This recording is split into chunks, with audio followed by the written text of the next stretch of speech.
Module 15, Case Study, Every Day Counts.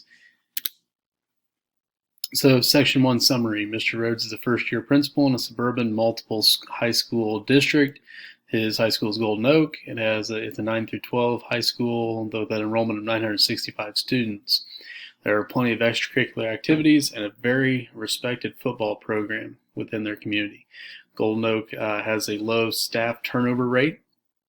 Middle income families that commute 1 to 2 hours each day for work make up a majority of their school. The chronic absentee issue is the most pressing matter, and it was presented to him by his superintendent on day 1. The school board policy, there is a school board policy regarding absences, and it is in line with the state law. And he is encouraged to use social services and juvenile court system to fix the problem. And then at the beginning of the second semester, so after Christmas break, Mr. Rhodes identified 5 students with over 10 or more days absent. Now it's up to him or me to find a solution to this problem. So some legal and ethical issues. First of all, legal issues. According to the Kansas compulsory law, Karen is truant because she had more than 5 unexcused absences in a semester. Tyrone is truant because he had more than 3 unexcused absences in a row without prior approval of those absences. And then Carl is truant because he had more than 5 unexcused days in a semester. Now John and Kristen get a little bit more difficult because they are excused absences, but I don't think they probably followed the policies that are set forth by the school district or by the school board. Ethical issues. Teachers not following school policy when signing off on students' absences and making them excused, as well as taking attendance. And then that's kind of unethical. The athletic director is making a student's academics take a backseat to football, which is also kind of discriminatory and negligible as well. The guidance counselor, is being negligent of students in need. Hopefully it's unknowingly negligent, but there is definitely an issue that needs to be taken care of there. And then parents and the parents of the students and a minister is not valuing school attendance and seeing its relationship with academic achievement. Section 3, one sentence synthesis. Stakeholders in the school and community do not follow school attendance policy and don't value the relationship between attendance and academic success. Section 5, synthesis of the fact, the people and what we know about them. Once again, middle-income families. It's a community in recent years that have had some ethnically and racially diverse people, or they've had some more recent diversity ethnically and racially with Hispanic and Asian populations moving in. Mr. Rhodes is a first-year administrator given the task of improving attendance. Mr. Newman's the superintendent who supports strong and legal attendance policy. Karen is a married junior who until this year had strong attendance and academic records. Was a member of the National Honor Society. Karen's parents, who called the counselor about a conference with the teachers, and there's no record that the counselor met with Karen's parents. Tyrone and his parents. Tyrone is an honors sophomore student with average grades last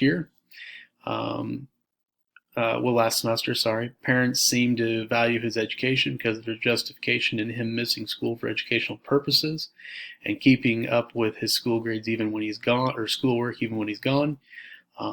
Kristen is a freshman student with low fall semester academic grades. She missed 2 exams while being absent on 3 separate occasions of at least 4 days long for out-of-town church meetings. Her minister submitted the absence request forms. Her homeroom teacher signed off on the absences without any information on where and what dates the meetings were taking place. Carl and his parents, his truancy officer, and his younger siblings are also people that are known in this situation. He's a 10th grader who takes off-campus vocational classes in the afternoon after his on-campus academic classes in the morning. He was reported to his truancy officer in November, and that officer reported that Carl's parents are not very supportive of a strong school attendance record. He does have a middle school sibling and an elementary age sibling. John is a junior who is a quarterback football team, got injured before Labor Day, was ordered by the doctor to attend physical therapy on Tuesday and Thursday early afternoons, and in order to be able to play. And then the athletic director, who's been there for 10 years and is a very respectable former football coach, he requested that John be excused from all afternoon classes on Fridays so he can rest for the game. Then people that we unknown, as far as people, if the guidance counselor is knowingly negligent, or whether it's just oversight on her part or her or his part, the attendance procedures and consequences that other administrators use in the district use. I think we need to know what other schools in our district are doing as far as keeping high attendance rates and try to mimic some of that or implement it at our school. It is unknown why these students don't want to be in school. It's kind of a question of, is this a culture problem within the school? Why are they not wanting to be here? I think that's the root of the problem. And then when we find that answer is when we can fix it truly. And then why are the teachers inconsistently reporting absences? And how do they determine what is an excused or unexcused absence? And then we need to know as far as place, or what we know as far as place. Golden Oak High School is located in the suburban community. It's part of a multiple high school district. Once again, it's a 9 through 12 school with attendance of 965 students.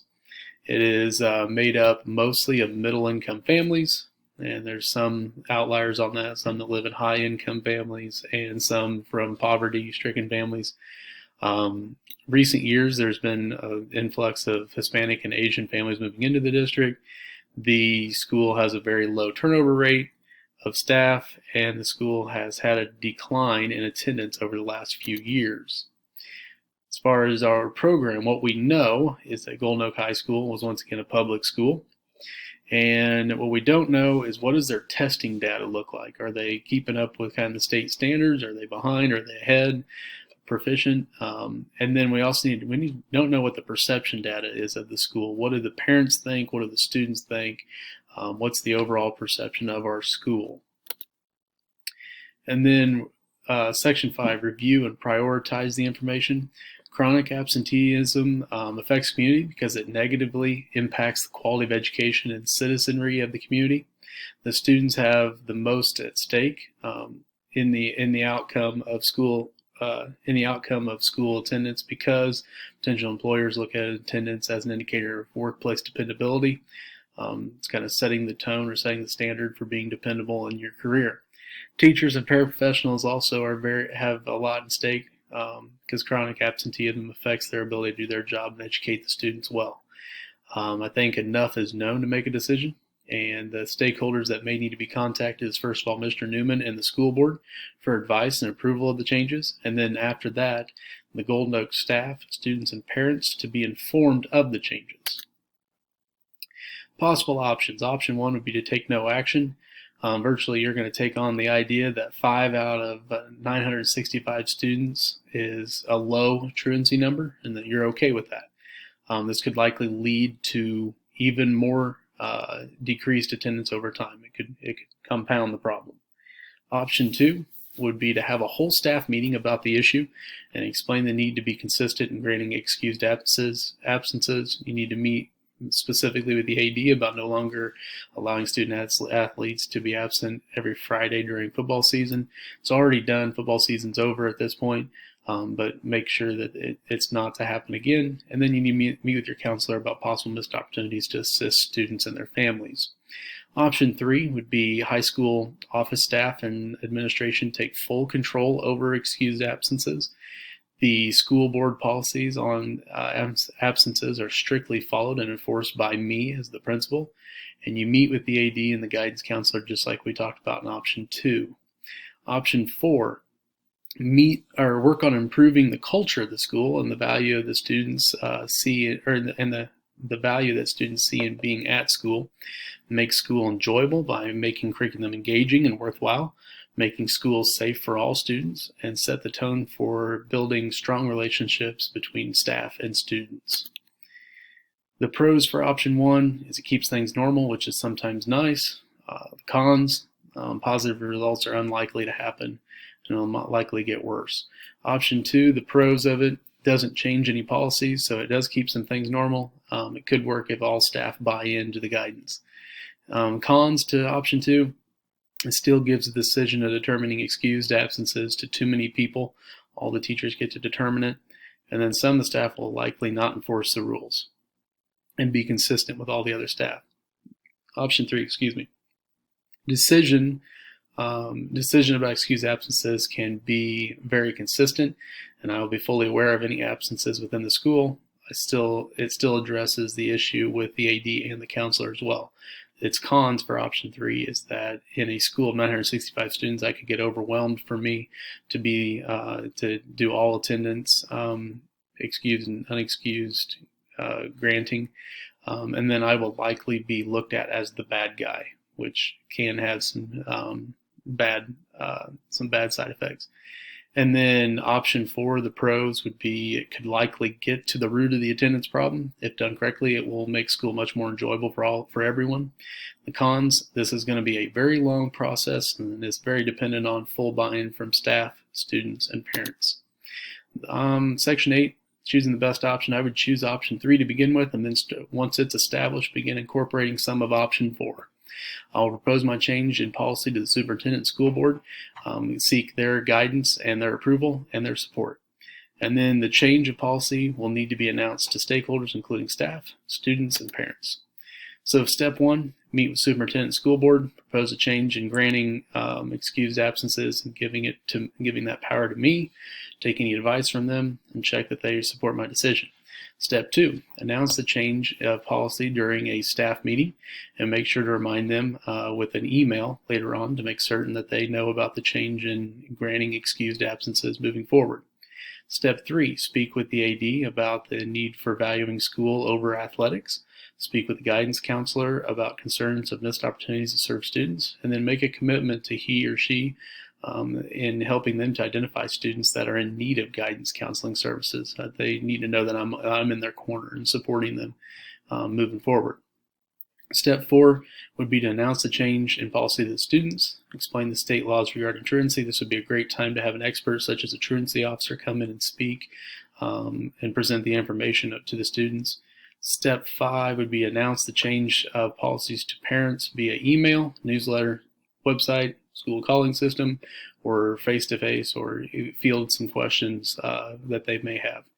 And then step 6, fully implement the policy that requires students to be excused or unexcused through the office. In this process, holds teachers accountable for taking role in their classes and keeping a watch on students who are absent all day or seem to be absent throughout the day.